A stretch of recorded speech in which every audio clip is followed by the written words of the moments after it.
जय जगन्नाथ। भावर ठाकुर श्री जगन्नाथ तांकु जीए जेउ रूपरे डाकिची महाप्रभु तांकु सेई रूपरे देखा देइचंती। कंस और रावण तांकु शत्रु भावरे देखिले, अर्जुन तांको सखा बोली देखिले, नंद जशोदा तांकु पुत्र परी देखिले, विदुर तांकु प्रभु भावरे एवं विदुर तांकु प्रभु भावरे एवं उद्धव तांको गुरु भावरे भावितिले। महाप्रभु भक्तर भाव अनुसारे तांकु देखा देइथांती। आज आमे जानिबा बंधु महांती संपर्क रे। जाजपुरिया बंधु आपण माने जानिथिबे, बंधु महांती जाजपुर जने व्यक्ति विशेष थिले। महाप्रभुंकर जने अनन्य भक्त थिले, गरीब थिले मध्य महाप्रभुंकु से तांकर दिन राति 24 घंटा तांकर नाम स्मरण करंती, भिक्षावृत्ति करंती। जेतिकी पांती तांको परिवार रे 5 प्राणी समस्ते खुशी रे चली जाती। किंतु दिन तो सबु बेले एका परे जाई न थाए। थरे राज्य रे मरुड़ी पड़िला, कोठी हेले किछि खाइबा को मिलिला नाही। भक्त बंधु महांती कोठी हेले किछि न पाई घर को फेरी आसिले।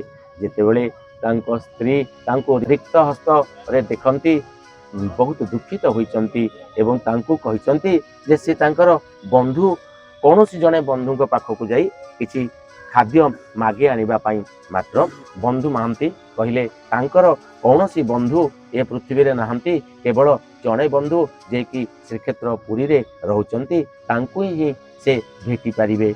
तेबे तांकर स्त्री तांकर पिला माने खुशी होई गले पुरी को आसीबा पाई। ते पुरी को जाजपुर रु से माने चाली चाली से माने आसिले एवं पुरी को आसीबा पाई सेमानक पाखरे पेटरे दाना नथिला कि पिंधिबा पाई कना नथिला। तथापि तांकर परिवार पुरी रे आसी पहुंचीबा परे महा उल्लास रे नाची उठिले।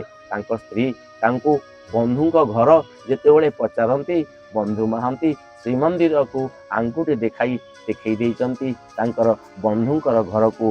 तांकर स्त्री आश्चर्य होई गले, एते बड़ बंधु तांको पाखकु से माने आसीचंती। तेबे जेतेबेले सिंहद्वार निकट रे पहुंचीचंती सेतेबेले सिंहद्वार पूर्वरु बंद होई जाई थाए। तेबे दिन सारा ता से माने किछि खाई नाहंती। तेबे रास्ता रे चाली आसीबा जगु सेमानंकु बहुत कष्ट मध्य होईची। एपटे बंधुंकु न पाई समस्ते दुखित होई गले। पेजनला कुंड पाखकु चाली आसिले, सेतिरु मुंदे मुंदे पेज पी समस्ते से पाखरे थिबा गोटे बरगछ मूल रे सोई पड़िले। बंधु महांतींकर आखि को निद आसु न थाए। महाप्रभु तांकु केड़े बड़ अपदस्थ कले, डाकी देले पुरुषोत्तम पुरकु पुरी को डाकी देले, किंतु तांकर चर्चा कलेनी। महाप्रभुंकर लीला संपर्क रे से बसी भाबुथांती। एई समय रे जणे केही तांकु डाक देबार सुभिला, बंधु मोर बंधु। हठात चमकी उठिले बंधु महांती। एई अपरिचित जगारे तांकु तांको नाम धरी केही जणे डाकुची, बोधवे एहा तांकर कल्पना होइतिबो। किछि समय पुणी थरे से चुप होई स्थिर होई बसिले।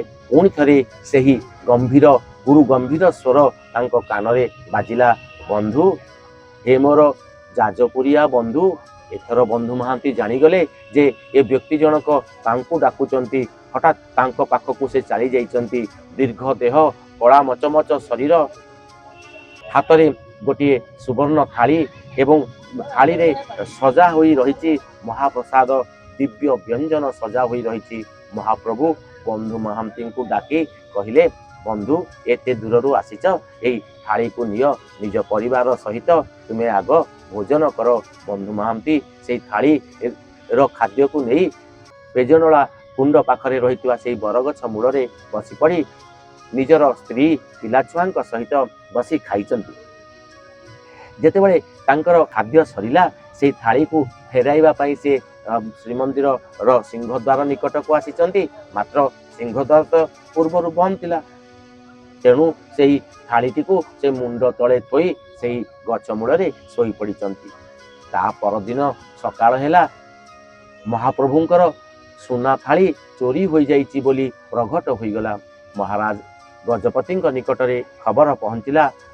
ମହାରାଜ ସଙ୍ଗେ ସଙ୍ଗେ ତାଙ୍କର ପ୍ରହରୀମାନଙ୍କୁ ଆଦେଶ ଦେଲେ ଚୋରକୁ ଧରି ଆଣିବା ପାଇଁ। ପ୍ରହରୀମାନେ ଖୋଜି ଖୋଜି ଯେତେବେଳେ ସେହି ପେଜନଳା ପାଖରେ ପହଞ୍ଚିଲେ ସେତେବେଳେ ଦେଖିଲେ ଗରିବ ଲୋକଟିଏ ମୁଣ୍ଡ ତଳେ ସୁନାର ଥାଳିଟିକୁ ଦେଇ ଶୋଇଛି। ସଙ୍ଗେ ସଙ୍ଗେ ପ୍ରହରୀ ତାଙ୍କୁ ବାନ୍ଧି ନେଇ ଗଜପତିଙ୍କ ନିକଟରେ ପହଞ୍ଚାଇ ଦେଲେ। ଗଜପତି ତାଙ୍କର ବିଚାର କଲେ ଏବଂ ଶେଷରେ ତାଙ୍କୁ କାରାଦଣ୍ଡ ମିଳିଗଲା। ମହାପ୍ରଭୁଙ୍କ ଦର୍ଶନ କରିବାକୁ ଆସି କାରାଦଣ୍ଡ ଭୋଗୁଥିବା ବନ୍ଧୁ ମହାନ୍ତି କାରାଗାର ମଧ୍ୟରେ କାନ୍ଦୁଥାନ୍ତି, ମହାପ୍ରଭୁଙ୍କୁ ଡାକୁଥାନ୍ତି। କେତେ କଲ କଲ ମହାପ୍ରଭୁ, ମତେ ପୁରୀକୁ ଡାକି ଆଣିଲ, ଏତେ ଚୋର ସଜେଇଦେଲ, ଏତେ ହଟ୍ଟା କଲ ବୋଲି ମହାପ୍ରଭୁଙ୍କୁ ସେ କାନ୍ଦି କାନ୍ଦି ଜଣାଉଛନ୍ତି।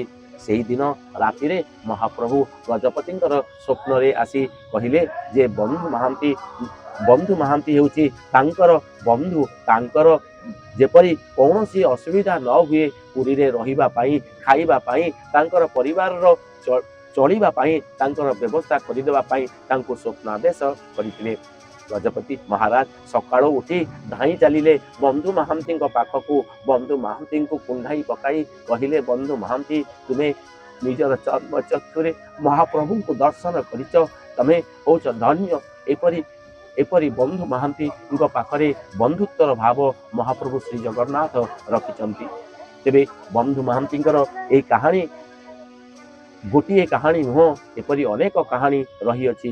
ଏହି ସମ୍ପର୍କରେ ଆମେ ଆଗକୁ ଆହୁରି ଜାଣିବା। ଆଜି ରହିବା। ଜୟ ଜଗନ୍ନାଥ।